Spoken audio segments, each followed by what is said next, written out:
Bonjour à tous et bienvenue à Orange Garden. Je suis Nicolas Brie. J'aide les salariés Orange qui ont une idée d'innovation à devenir entrepreneurs et à développer leur business pour Orange. Et je vais animer cette journée avec Bertrand Roja, le directeur adjoint du Technocentre et des Orange Fab. Bertrand, le voilà. I'm in love with the shape of you. We push and pull like a magnet. Impeccable. Ce coup-ci, on a réussi le jingle. Écoutez, ça fait très plaisir de voir toutes ces têtes en partie connues et dont je connais la compétence et l'enthousiasme dans leur engagement sur l'innovation et l'entrepreneuriat. Et en parlant d'enthousiasme, on a appelé ça conférence, mais pour moi, en fait, c'est un peu plus une fête sur l'entrepreneuriat, où on va pouvoir ce matin partager au travers de témoignages d'entrepreneurs et d'entreprises ayant lancé des programmes autour de l'entrepreneuriat. Et puis cet après-midi, pour ceux qui ont envie de travailler un peu plus, d'approfondir un peu plus, il y aura 7 ateliers sur des thèmes divers et variés, animés par des spécialistes sur l'innovation et l'entrepreneuriat. Je regarde mes notes, donc ça c'était le mot d'accueil, c'est bon. Après, j'ai 5 trucs techniques à vous dire. Donc ça, c'est la partie la plus dure. La première, c'est vous avez des badges de couleur. On a fait ça pour faciliter le networking. Donc ceux qui sont en vert, ce sont des responsables innovation ou de programmes intrapreneurs en entreprise. Ceux qui sont en rouge, ce sont ceux qui sont porteurs d'un projet intrapreneur. Et ceux qui sont en jaune, sans référence à l'actualité, ce sont des experts qui travaillent autour de l'innovation et de l'entrepreneuriat et qui peuvent accompagner à la fois les intrapreneurs ou les responsables de programme. On va avoir 2 parties ce matin en termes de langue. La première partie sera en français. Donc voilà, on parle en français. À cause des intrapreneurs qui vont intervenir, qui sont finalement tous français. Et la deuxième partie sera en anglais, à cause des entreprises qui vont intervenir, qui sont en grande partie européennes. Et donc c'est plus simple qu'elles s'expriment dans leur langage, en tout cas en anglais. Pour ceux qui veulent une traduction français vers anglais, peuvent déjà récupérer un casque ici. Xavier, si tu veux te lever, ce serait super. Voilà, donc pour ceux qui veulent de la traduction français vers anglais. Et après la pause, ceux qui veulent de la traduction anglais vers français pourront récupérer les casques à nouveau vers Xavier. Le hashtag est Intrapreneur Day. Voilà, il est là-haut. Sur votre programme, il y a un autre hashtag qui est indiqué. L'entrepreneuriat, c'est le droit à l'erreur. Donc voilà, c'est une des premières erreurs que j'ai faites en organisant. Je me suis trompé de hashtag sur le programme que vous avez. Donc, conservez bien celui qui est ici et pas celui qui est sur votre petit programme. Le Wi-Fi, il est indiqué derrière moi. Et enfin, dernier des 5 points logistiques, vous pouvez poser vos questions. On les prendra pendant les tables rondes qui suivront les témoignages. Et pour ça, soit on vous passera le micro, soit vous pouvez utiliser un petit outil en ligne dont le QR code pour vous connecter est aussi sur le programme. Donc vous flashez le QR code et vous arrivez directement sur la page pour les questions.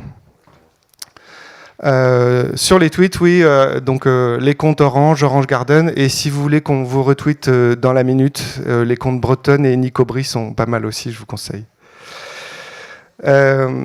Est-il intrapreneur ou est-il entrepreneur? Je pense qu'il est sûrement un peu des deux. En tout cas, il a l'esprit d'entreprise. Et donc, j'ai le plaisir d'accueillir Luc Breton, directeur du Technocentre et des Orange Fab, le moteur de notre fabrique de l'innovation, pour introduire cette journée. I'm in love with the shape of you. We push and pull like a magnet do. Although my heart is falling too. Bien, bonjour à toutes et à tous. Je suis ravi de vous accueillir ici à Orange Gardens. Vous savez que c'est le campus innovation du groupe Orange, à la fois pour les internes et les externes. C'est un lieu unique en Europe. Je pense qu'il n'y a pas beaucoup de lieux d'innovation qui soient aussi massifs en Europe. On voit ça plutôt aux États-Unis ou en Asie. Donc c'est une chance extraordinaire et c'est la preuve, s'il en fallait, que le groupe Orange mise sur l'innovation pour son futur. D'ailleurs, je sors d'un cycle de travaux sur la stratégie 2025 du groupe.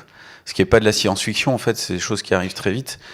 Et nous sommes clairement focalisés sur des sujets d'innovation, puisque nous sommes entrés dans une économie de l'innovation, puisque ce qui devait être commoditisé l'a été, et donc les prix baissent et les marges s'érodent. On connaît bien ça dans le métier des telcos, et les pays qui devaient émerger ont émergé. J'étais la semaine dernière à Shanghai, et je peux vous dire que on prend une claque quand on est là-bas, parce que la France est en retard tout simplement sur la Chine, ce qui est quand même à noter, parce qu'on a un tropisme français ou européen qui est parfois un peu aveugle de ces réalités. Et donc l'innovation, c'est le sel de la vie, c'est l'intérêt ultime pour une entreprise, parce que ça crée les territoires de croissance de demain. Et alors, dans l'innovation, donc moi j'ai la chance de manager 2 entités qui font de l'innovation, donc le Technocentre, qui est l'usine à produits et services du groupe Orange pour le groupe qui opère dans 30 pays dans le monde, et puis les Orange Fab, qui sont le réseau d'accélérateurs de start-up que nous avons dans 15 pays du monde, dans 15 villes dans le monde, sur les 4 continents. Ça aussi, c'est un privilège extrême pour une entreprise comme Orange d'avoir le pouls de l'innovation partout dans le monde. Et dans tout ça, il y a un programme que je préfère, et je ne vous le dis pas par effet de circonstance, mais c'est une réalité, c'est l'Intrapreneur Studio. Merci Nicolas de dire que j'ai un esprit d'intrapreneur, et je pense effectivement que tu as raison, et je le sens en moi depuis très longtemps, et je pense que c'est les choses qui ne font que s'accélérer, parce que c'est un virus qui vous mange en fait positivement de l'intérieur. Et l'Intrapreneur Studio est pour moi la plus belle réalisation qu'on ait fait chez Orange en matière de disruption de culture d'entreprise et de transformation de culture d'entreprise, et pas uniquement de business. Mais comme dirait l'autre, on a décidé de faire les deux et en même temps la transformation et le business, et Intrapreneur Studio est pleinement à ce carrefour-là. Alors Intrapreneur Studio, c'est quoi ? C'est l'étincelle qui met le bazar dans la culture d'entreprise, mais un bazar positif qui permet de transformer l'entreprise. Et donc je pense que si vous avez l'opportunité pour les personnes qui sont ici, d'autres entreprises, d'inoculer ces virus positifs chez vous, faites-le si vous ne l'avez pas déjà fait, puisque ce sont des initiatives qui ont déjà été prises par d'autres, je le sais, un peu partout dans le monde, dans des grands groupes ou des groupes plus petits.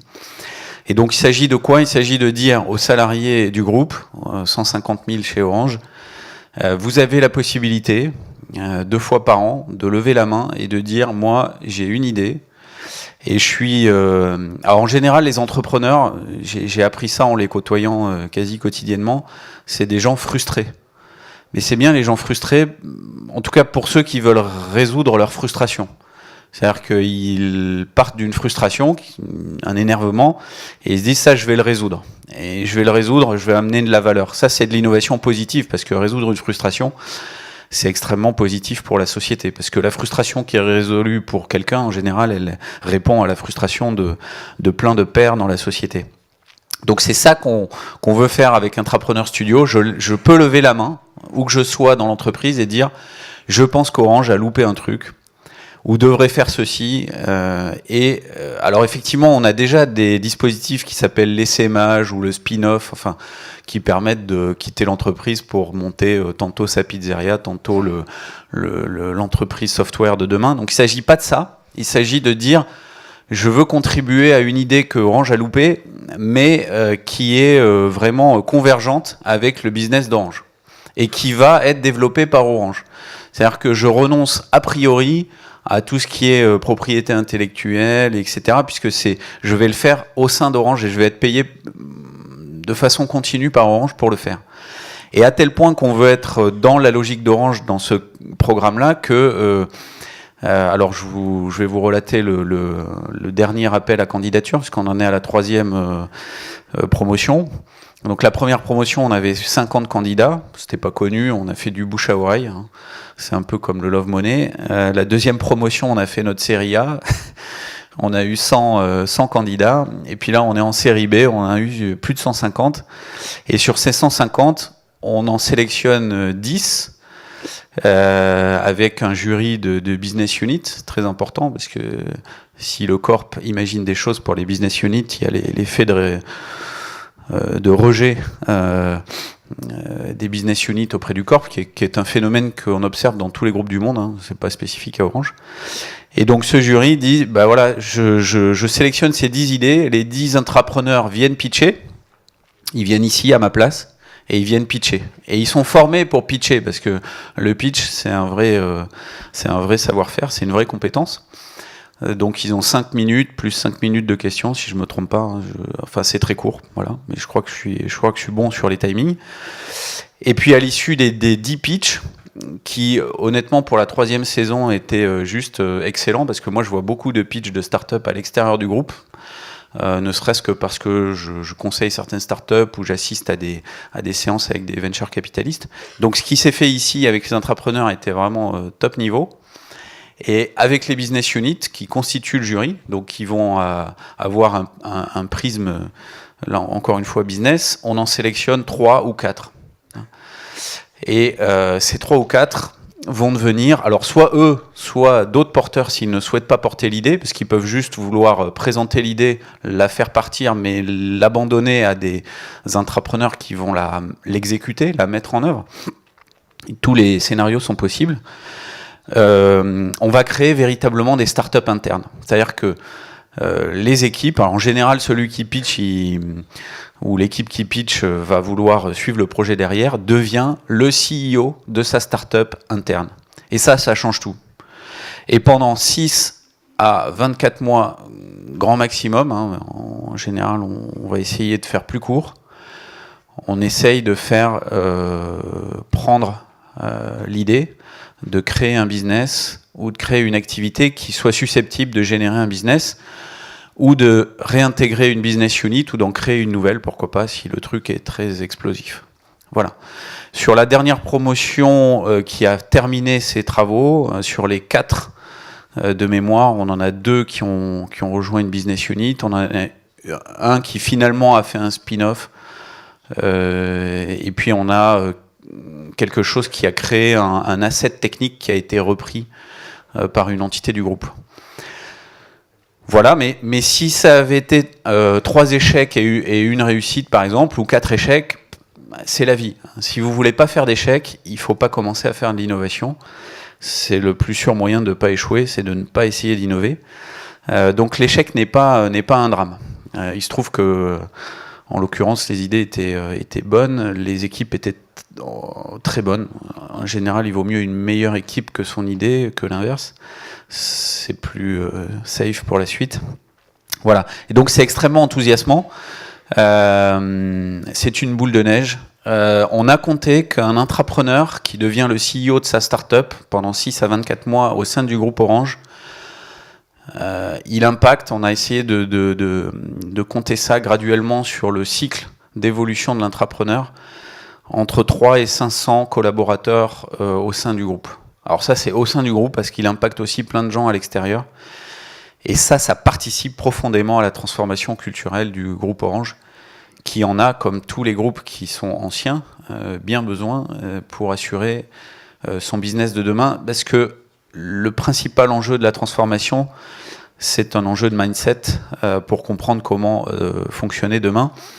Je vais terminer là-dessus. Les grandes capacités des entrepreneurs, c'est d'être extrêmement résilient, extrêmement motivé, travailler avec peu de moyens, être capable de travailler dans des univers internes, externes, avec beaucoup d'autonomie, et de rapidement itérer avec le marché, itérer avec ses potentiels clients et prospects. Voilà, et c'est ce que font les gens qui passent par ce cursus. Et ce que je pourrais espérer, c'est que tous les salariés d'Orange acquièrent progressivement ces compétences, parce qu'on va en avoir nettement besoin dans le futur. Voilà, je vous partage mon enthousiasme parce que je pense que ce programme est exceptionnel. Il impacte de façon exceptionnelle les personnes qui le traversent et qui sont objet du rayonnement de ces CEO. Moi, j'appelle ça les patrons de start-up internes. Et le courage qu'Orange a eu de lancer ça mérite d'être noté. On n'y est, nous, pas pour grand-chose, mais on essaye d'animer, de professionnaliser cette démarche. J'en profite pour remercier toute l'équipe qui anime Intrapreneur Studio et Bertrand et Nicolas en particulier pour cette initiative également cette journée. Merci à vous. Merci beaucoup Luc.